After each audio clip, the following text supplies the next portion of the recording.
One of the greatest values the gaming industry has to offer are compilations. Groups of independently released games compiled into one collection. While some offer bare-bones collections of games and nothing else, others have been known to feature extra content and unlockables. Atari and Digital Eclipse's freshly released compilation, Atari 50, seeks to not only supply a vast collection of playable games, but also honor their 50-year lineage. But is it worth your time?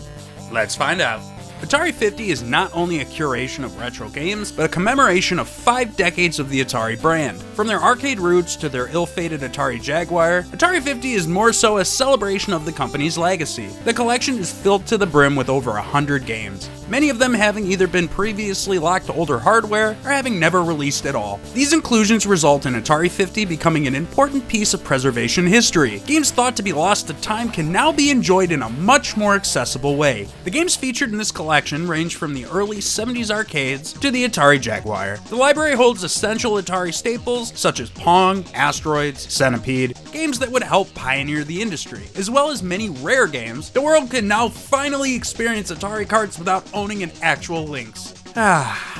These games are played via emulation, however they function exactly as expected. Some games in the collections repeat themselves multiple times due to receiving multiple console adaptations. This includes titles such as Asteroids and Millipede, which saw a release in arcades, as well as multiple console ports. Atari 50 also features 7 revamped titles created by developer Digital Eclipse exclusively for this collection. These reimagined titles modernize Atari classics with new visuals and tweaked controls. These reimaginings are unfortunately not created equally. Titles such as Haunted Houses actually feel like they were built from the ground up, whereas others such as Yar's Revenge feel like the original release with nothing more than a fresh coat of paint. It is nice that they included a digital recreation of Atari Touch Me, as I don't think that many people even knew this little gem existed. While Atari 50 holds a content-heavy library, the arcade offerings leave a bit to be desired. The arcade games featured end in the year 1984, due to Atari internally splitting into 2 separate entities: Atari Corporation, which oversaw the home console and personal computer market, and Atari Games, who would continue to produce arcade releases going forward. The decision to not include licensed titles such as Pac-Man or E.T. makes sense. I mean, who the hell wants to play E.T.? But not including those later Atari Games releases, such as Gauntlet or Paperboy, seemed like a missed opportunity. While most of Atari 50 is made up of retro classics, some of the coolest inclusions are previously unreleased games. This includes the unreleased arcade title Maze Invaders, and the cancelled Real Sports Basketball.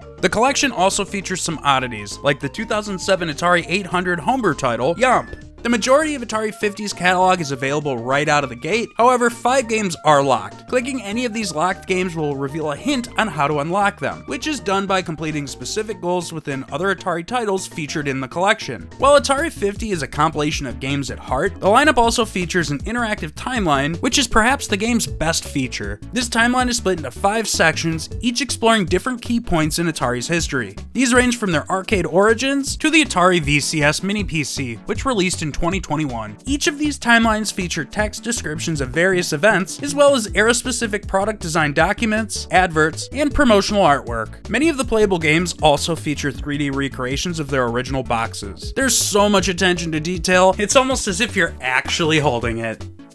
Neat! Also spread throughout the timeline is an hour's worth of documentary-style interviews with some of the game's designers, developers, and known entities in the gaming industry. This footage gives players an inside look on the happenings of Atari throughout the years, including some of their more controversial moments. This includes employee drug usage in the late 1970s, as well as the video game crash of 1983, all from the perspective of those who were physically there at the time. There's plenty of swearing and real talk, which shows that these individuals aren't afraid to speak on the truths of the past. The documentary footage is best experienced in order while following the timeline. I also highly recommend playing the games through the timeline as well, as the supplemental documentary footage and design documents in succession with gameplay really round out the experience, resulting in a much richer history lesson. The interactive experience found within the timeline features an exceptional way for gaming historians to brush up on their Atari knowledge. For those less interested in Atari's legacy and just want to play the games, those can all be accessed via the game library menu. That said, the experience is really heightened through the timeline, as it allows for a greater appreciation of each entry and grants more perspective onto each of the platform's hardware limitations. As previously mentioned, the games are handled via emulation, no surprises there. However, they do offer up some added visual options, such as adjusting the aspect ratio, adding in themed borders, or turning on a filter that mimics either a TV or LCD screen.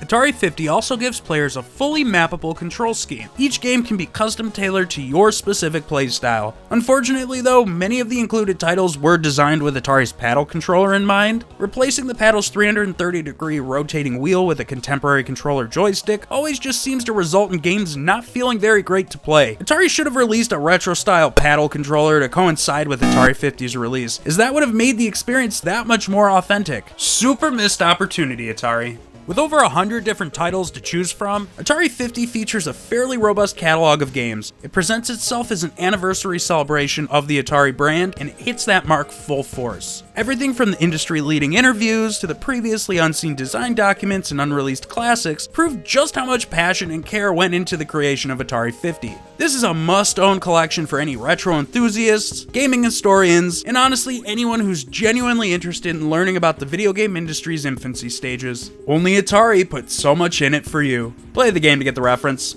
Hey, thanks for watching. Also, huge thank you to Atari for providing me with a review code. Interested in trying Atari 50 for yourself? If so, let me know what games you're going to play first in the doobly-doo. Don't forget to subscribe to the channel and hit that notification bell to stay up to date on all things Frank. Till next time, peace.